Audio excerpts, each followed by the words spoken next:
Hey everyone, तो चलिए आज के वीडियो स्टार्ट करते हैं। तो यहाँ पे टैन से मिलके आ जाती है वाइन किंग, जो कि काफ़ी टेंशन में होती है। तो जैसे ही वो घर जाती है, उसकी माँ बोलती है, अरे आओ आओ, मैं तुम्हारा ही वेट कर रही थी। देखो यहाँ बहुत सारे ड्रेस आए हैं एम्ब्रॉयड के, जो कि यहाँ के नहीं है, बाहर के। मैं चाहती हूँ कि तुम इसे चुनो, जो भी तुम्हें पसंद है, क्योंकि वो उसके फादर के सामने दिखाना चाहती थी कि वो उसे कितना प्यार करती है, पर असलियत में तो वो कुछ और ही थी। आगे जाने से पहले गाइस कह दूँ, अगर अभी तक आप लोगों ने मेरे चैनल को सब्सक्राइब नहीं किया तो प्लीज़ जल्दी से कर दो। वीडियो अच्छी लगी हो तो लाइक शेयर करना बिल्कुल भी ना भूलें। तभी यहाँ पे वान किंग अपनी माँ के साथ चुपचाप से जाती है, क्योंकि वो नहीं चाहती कि उसके फादर सैड हो। तभी उसकी माँ बोलती है, अरे तुम तो गई थी टैन से मिलने, क्या हुआ? तो यहाँ पे बोलती है, नहीं ऐसा तो कुछ नहीं है, आपको किसने कहा कि मैं उससे मिलने गई थी? तो वो बोलती है, ओह अच्छा सॉरी, मुझे लगा गलती हो गई मुझसे। और वो जानबूझ के उसके फादर को सुनाना चाह रही थी कि वो टैन से मिलने जाती है छुप। यहाँ पे वान किंग खूब समझ रही थी अपनी माँ की चाल, कि वो चाहती थी कि उसके फादर की नज़र में वो गिर जाए, और कहती है नहीं, आपको कोई गलत फहमी हुई थी। तो यहाँ पे उसकी माँ बोलती है, हाँ अच्छा छोड़िए ये सारी बातें, वैसे ये सब जो भी चूज़ करना है तुम चूज़ करो। और उधर उसकी बहन भी देख रही होती है। दूसरी तरफ हमें देखने को मिलेगा टैन, जो कि काफ़ी खुश हो रहा होता है कि वो कमांडर बन गया फाइनली। उसने जो सोचा था, वो इतना एक्साइटेड था, बहुत ज़्यादा उसके फेस से दिख रहा होता है। इधर वो जाता है मिलने के लिए, जो कि उसकी भतीजी होती है, और वो बहुत खुश होती है, कहती है अंकल बहुत जल्दी आ गया, मुझे तो लगा था कि न्यू पोजीशन मिलने से आप आओगे भी नहीं मुझसे मिलने के लिए। तो यहाँ पे बोलता है टैन कि अच्छा, मैं अपनी प्रिंसेस को कैसे भूल सकता हूँ, हाँ मुझे तो उसे देखने भी आना चाहिए ना, वरना पता नहीं वो क्या कर बैठे। तो बोलती है अच्छा ये बात है।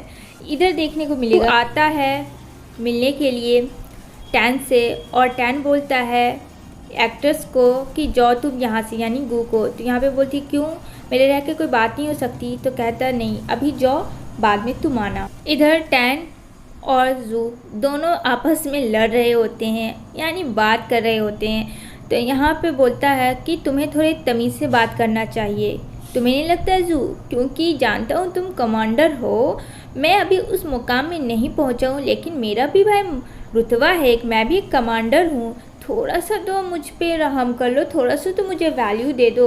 और बताओ तुम्हारे फादर ने क्या फ़ैसला किया है? क्या वो मुझे पैसे दे रहे हैं या नहीं दे रहे हैं मेरे कमांडर के लिए? यहाँ पे जू बोलता है कि तुम्हें पैसे को क्या करना, तुम्हें पोस्ट चाहिए था ना, तो पोस्ट रखो, उससे मतलब तुम्हें अब तुम्हारा पोजीशन मिल गया है, तो तुम ये सारी चीज़ें छोड़ दो। तो कहता ओहो अच्छा, तुम्हारे फादर जो इतने महंगे ड्रेसेस बाय करते हैं और इतने कॉस्टली कॉफ़ी पीते हैं गर्मा गर्म, क्या मैं वो सब नहीं पीऊँगा क्या? तो फिर मैं कमांडर कैसे कहलाऊँगा? सोचो ना तुम भी, प्लीज़ नहीं अगर करते हो तो मेरे पास दूसरा ऑप्शन भी है कि मैं क्या करूँगा, उसके बाद फिर मुझे मत बोलना। असलियत में तो बेचारा टैन संघाई सिटी के लिए मांग रहा होता है पैसे, कि वो गरीबों की हेल्प कर सके, लेकिन ये बात जू को पता नहीं होती है। तो इधर देखने को मिलेगा जू चेक कर रहा होता है संघाई सिटी का रजिस्टर, कि कौन से किस में पैसे खर्च हुए हैं और कितने बचे हैं संघाई सिटी में ऑफिसर के पास। तो यहाँ पे बोलता है सर आ रहा है वही पागल सन की, यानी कि टैन को। टैन ने कहा होता है कि अरे भाई तुम तो आलीशान बेड पे सोते हो, क्या जानो हम जैसे गरीबों की हालत। उसके लिए वो बेड लाता है लकड़ी का, जो कि वो जानबूझ के ये सब कर रहा होता है, ताकि उसे भी एहसास हो कि जो बोजून का जो बेटा है वो और उसके फैमिली जो इस तरीके से शानो शौकत में रह रहे हैं, और हम लोग कैसे रह रहे।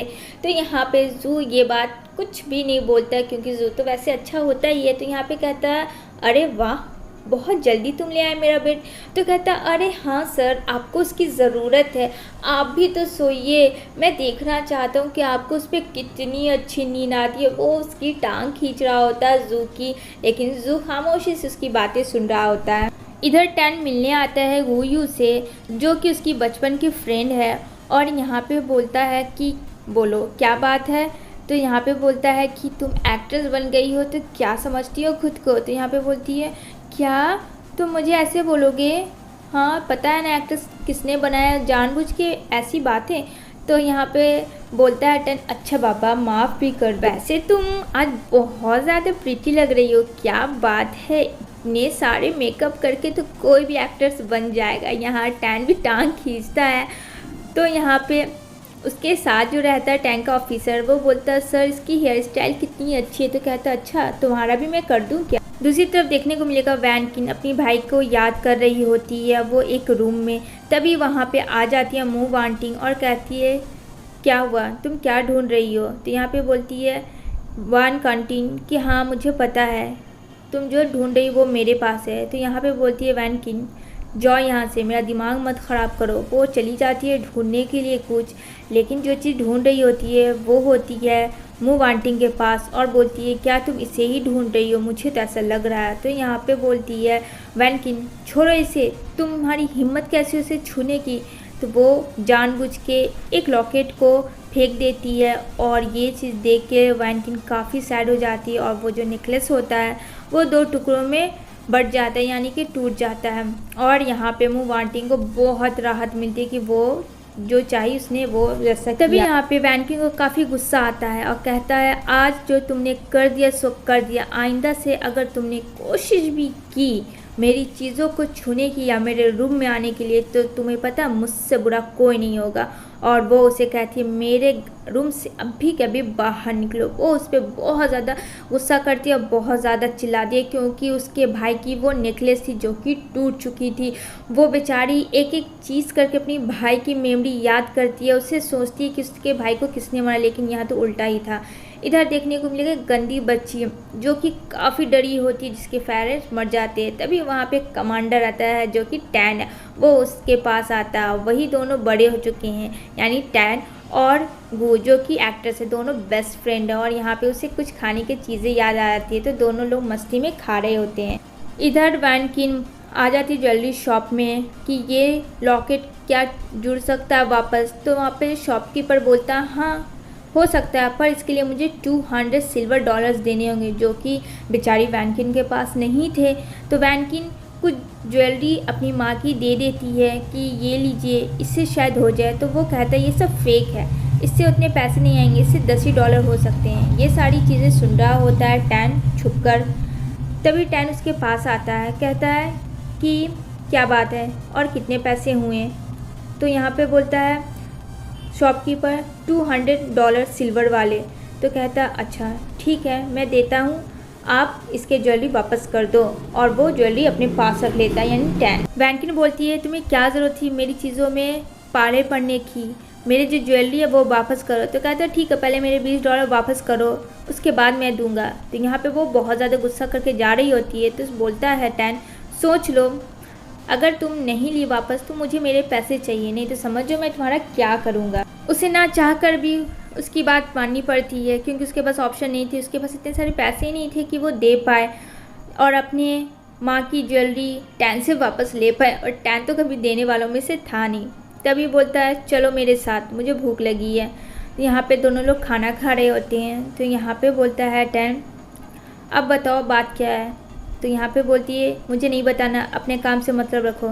तो बोलता है ठीक है तो मुझे पैसे दो। तो कहती है क्यों बार बार मुझे धमकी दे रहे हो तुम, वो जो नेकलेस था वो मेरे भाई का था और वो किसी तरीके से टूट गया। तो यहाँ पे बोलता है टैन अपने भाई की निशानी को कोई इस तरीके से भी रखता है, लेकिन उसे क्या बेचारी को पता था कि वो उसने नहीं बल्कि उसकी सौतेली बहन ने तोड़ा होता है और ये बात वो उसे बता नहीं सकती है। तो बोलती है वो मेरे लिए बहुत इम्पोर्टेंट था और मेरे पास इतने पैसे नहीं थे कि मैं उसे जोड़ पाऊँ, बहुत ज़्यादा उसका दाम था, इस वजह से मैंने ज्वेलरी लाए थे। तो कहता अच्छा ये बात है, यानी कि वो तुम्हारी भाई की निशानी है। अच्छा ठीक है कोई ना, तुम मेरे साथ हो ना, तो अब तो कोई टेंशन वाली बात ही नहीं है। तो कहती है क्या मतलब है। कहता कुछ नहीं कुछ नहीं।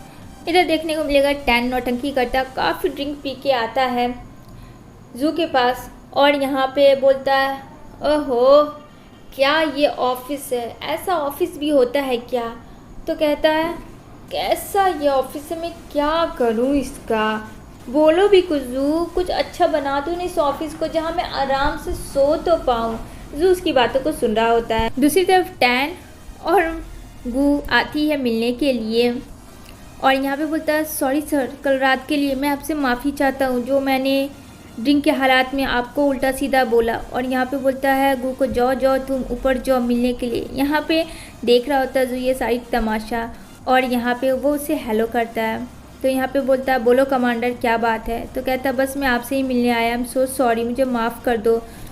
यहाँ पे वैंकिन की मॉम बोलती है कि एक बात बताओ कमांडर 10, तुम्हें कितनी बहन है। तो यहाँ पे बोलता है अनलिमिटेड। इसी के साथ ये एपिसोड एंड होती है।